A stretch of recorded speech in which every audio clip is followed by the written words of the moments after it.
శ్రీమాత్రే నమ. జై గురు దత్తాత్రేయ నమ. ఈ వీడియోలో మనం తులారాశి వారికి మే 10వ తారీఖు నుంచి 16 మధ్యలో జరగబోయే వారఫలాలు పరిశీలించినప్పుడు మరి ఈ రాశి వారికి ఈ వార ప్రారంభంలో 14వ తారీఖు వరకు శుక్రుడు అష్టమ స్థాన సంచారం. ఇది ఒక విధంగా ఒక మంచి సౌభాగ్య యోగాన్ని ఇవ్వడం జరుగుతూ ఉంటుంది. అంటే ఇది ఆర్థిక పరంగా మీకు ధన సహకారం లభిస్తుంది అన్నమాట. ఒక ఆకస్మికంగా ఒక స్త్రీ ద్వారా, లేదంటే మీ జీవిత భాగస్వామి అంటే భర్త ద్వారా కానీ భార్య ద్వారా కానీ, మీరు ఎవరితో కలిసి వ్యవహారం చేస్తూ ఉంటారో వారి ద్వారా కానీ ఒక ధన లాభం అన్నది కలుగుతూ ఉంటుంది. అలాగే మీకు వృత్తిపరంగా ప్రాధాన్యత పెరుగుతూ ఉంటుంది అన్నమాట. మీరు ఎక్కువగా ఈ తులారాశి వారు సెలబ్రిటీ రంగం, సినిమా రంగంలో మంచి స్థాయిలో ఎక్కడికి వెళ్ళినా అందరి గుర్తింపు పొందే విధంగా వీళ్ళు ఉండడం జరుగుతుంటుంది. అటువంటి వారికి మరింత గుర్తింపు లభించి అలాగే మీలో ఉన్నటువంటి ఆర్థిక స్థితి కూడా పెరుగుతూ ఉంటుంది. అంటే రెమ్యునేషన్ కూడా పెరుగుతూ ఉంటుంది. ఈ మే 14 తర్వాత భాగ్యస్థానంలోకి శుక్రుడు మారబోతున్నాడు. ఇది మీ జీవితంలో అత్యంత శుభ ఫలితం ఇవ్వబోతుంది. మే 14 తర్వాత ఇది మీకు కొన్ని కొత్త అవకాశాలు, అది విదేశంలో అవ్వచ్చు, స్వదేశంలో అవ్వచ్చు, ఏదైనా అనూహ్యంగా మీ గుర్తింపు పెరుగుతుంటుంది. చాలా బిజీగా మారడం జరుగుతుంది. వివాహపరంగా మీరు ఎదుర్కొంటున్నటువంటి అన్ని రకాల సమస్యలకి ఇది పరిష్కారం దొరుకుతుంది. అలాగే వివాహ ప్రయత్నాలు చాలా వరకు ఫలిస్తాయి. ఇది ప్రధానంగా విద్యార్థులు ఉన్నత విద్యా అవకాశాలు రావడం జరుగుతూ ఉంటుంది. సాధారణంగా అది విదేశంలో కానీ బెంగళూరు, చెన్నై లాంటి నగరాల్లో మీ యొక్క అభిలాష నెరవేరుతుంది. ఏదైనా ఒక పేరు పొందినటువంటి యూనివర్సిటీలో మీరు విద్య చదవడానికి ఉంది. అలా కొంతమందికి ఏంటంటే మరి పెద్ద పెద్ద సంస్థల్లో, ఈ విద్యా సంస్థల్లో ప్రొఫెసర్లుగా కానీ, అలాగే లెక్చరర్లు, ప్రొఫెసర్లు, డీన్గా అవకాశాలు రావడం జరుగుతుంటుంది. బట్ ఏదైనా చాలా కాలం తర్వాత సరైనటువంటి సమయం ఈ రాశి వారికి ఇప్పుడు రావడం జరిగింది. ఇక ప్రధానంగా మీకు శని 6వ స్థానంలో ఉండడం వల్ల ఏదైనా ఉద్యోగ ప్రయత్నాలు చిన్నది కానీ పెద్దది కానీ మిగతా గ్రహాలు చిత్తుబట్టి ఫలిస్తూ ఉంటాయి. అందువల్ల ఈ సమయంలో 6వ స్థానంలో శని యొక్క సంచారం, మరి గురు శుక్రుల కలయిక కంప్లీట్గా మీరు ఒక డబల్ ప్రమోషన్ లాంటిది పొందడం జరుగుతుంది.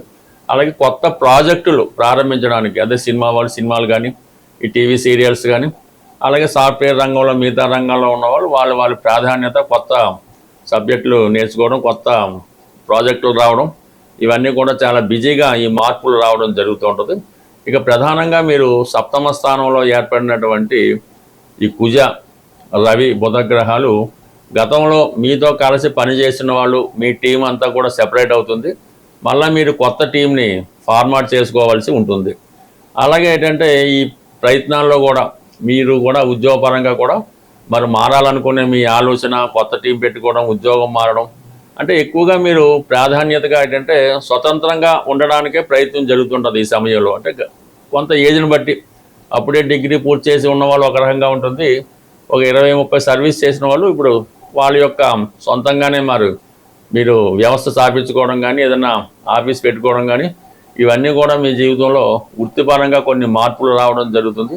ఇప్పటిదాకా నడిచినటువంటి వ్యవస్థ అంతా కూడా మారి కొత్త వ్యవస్థ కారణమవుతుంటుంది. అలాగే మీ యొక్క టైటిల్, నేమ్ అండ్ ఫేమ్, హోదా, గౌరవం ఇవన్నీ కూడా పెరిగే అవకాశం ఉంది. బట్ ఏదైనా తులారాశి వారికి మంచి సమయం అన్నది మే 14 నుంచి స్టార్ట్ అవుతుంది.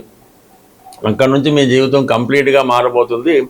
ఏదైనా మీ జీవితంలో ఒక గురువు కానీ, ఒక మంచి ఆధ్యాత్మికవేత్త కానీ ప్రవేశించి మిమ్మల్ని మంచి మార్గంలో నడిపించే ప్రయత్నం జరుగుతుంది. మనకి ఈ వారంలో 12వ తారీఖున హనుమత్ జయంతి రాబోతుంది. అయితే ఎప్పుడు ఆంజనేయ స్వామిని పూజించడం అన్నది ఆ ఫలితం ఒక రకంగా ఉంటుంది.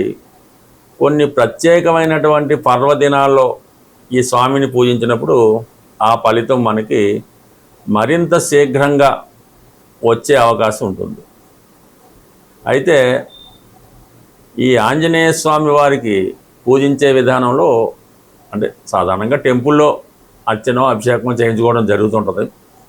మనకి మీరు ఏదైనా ఒక కార్యాన్ని స్వామికి అప్పచెప్పాలనుకుంటారు. మీరు ఏదైనా ఒక కార్యాన్ని స్వామికి అప్పచెప్పాలి, లేదంటే మనం కోరుకోవాలనుకుంటాం.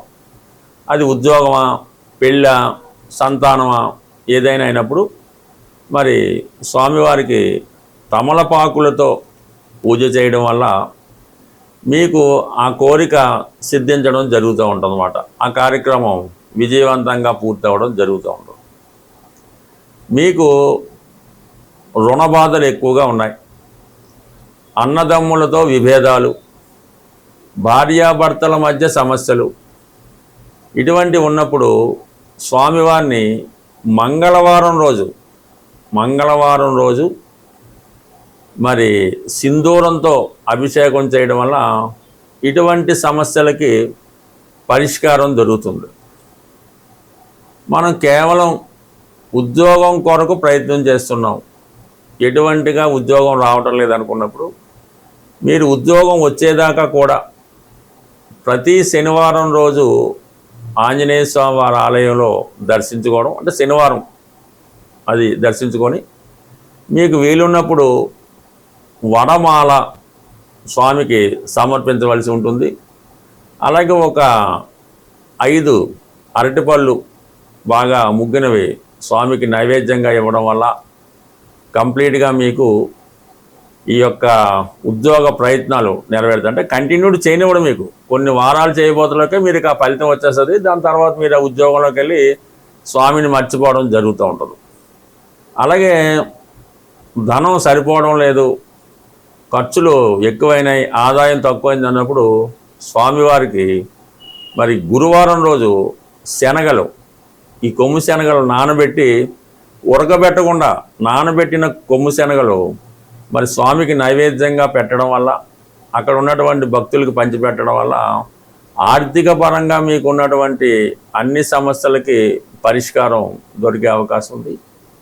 ఇక ప్రధానంగా ధనం ఏమీ లేదు, ఏ పని చేయలేకపోతున్నాం, ఫైనాన్స్గా బాగుండాలనుకున్న వాళ్ళు బుధవారం రోజు, అంటే బుధుడు వ్యాపారకారకుడు కాబట్టి వ్యాపారం సజావుగా సాగాలన్నా, విద్యార్థులకు చదువు బాగా రావాలన్నా ఈ బుధవారం రోజు ఆంజనేయ స్వామి వారి ఆలయంలో అటుకులు బెల్లం కలిపి పొడిగానే అక్కడ స్వామికి నైవేద్యంగా పెట్టడం వల్ల కూడా మీకు ఈ వ్యాపార పరంగా కానీ ఉద్యోగపరంగా కానీ అవకాశం అది ఉంటుంది. ఈ విధంగా మరి ఏ సమస్యకైనా స్వామి పరిష్కారం చూపగలరు. అయితే ఆ సమస్యను బట్టి ఏ గ్రహం ఆ సమస్యకి కారణమవుతుంది, ఆ రోజు స్వామివారిని విధి విధానంగా పూజించడం వల్ల 100% మీరు అది పొందుతారు. అది పర్టికులర్గా నియమం. ఈ ఆంజనేయ స్వామి వారిని మనం కోరినప్పుడు ఆ కోరిక తీరేటంత వరకు కూడా మీరు మరీ బ్రహ్మచర్యం పాటించక్కర్లేదు, కానీ కొన్ని వాటికి దూరంగా ఉండాలి. అది వ్యభిచారం, అలాగే మత్తు పానీయాలు, అలాగే ఈ మాంసం, చేపలు, ఇటువంటి దూరంగా ఉండవలసి ఉంటుంది. అలాగే మీకు స్వామి ఇవ్వడం జరుగుతుంది. ఇవన్నీ మానేసి మీరు ఒక 40 రోజులు అనుకుందాం, ఒక 5 వారాలు అనుకుందాం అనుకోకర్లేదు, మీరు కంటిన్యూ చేయండి, కంప్లీట్గా మీ సమస్య తీరడం జరుగుతుంది. బట్ ఏదైనా ఒక దీక్ష చేసినప్పుడు కొన్ని వదులుకోవాల్సి ఉంటుంది. అన్నీ కావాలి, అన్నీ చేస్తాం, ఈ స్వామిని చూస్తాం, ఎన్ని పూజలు చేసాం, ఉపయోగం లేదంటే కుదరదు. కంపల్సరిగా కఠినమైనటువంటి శ్రమతో మీరు ఒక యమ నియమాలు పాటించినప్పుడు అది మీ నియమాన్ని బట్టి ఎంత తొందరగా రావడం అన్నది అది నిర్ణయం జరుగుతుంది. బట్ ఏదైనా ప్రయత్నం ఇంపార్టెంటు, దీక్ష ఇంపార్టెంటు. 100% స్వామి తలుచుకుంటే ఇవ్వనిదైతే ఏదీ లేదు. అయితే కొన్ని ప్రసిద్ధ దేవాలయాలు ప్రతి ప్రాంతంలో ఉండడం జరుగుతాయి. అలాగే హైదరాబాద్లో ఉన్నటువంటి కొన్ని ప్రముఖ దేవాలయాలు, వాటిని తెలుసుకొని సందర్శించడం వల్ల బ్రహ్మాండంగా మీ జీవితం లైఫ్ టర్న్ తీసుకునే అవకాశం ఉంటుంది. స్వస్తి.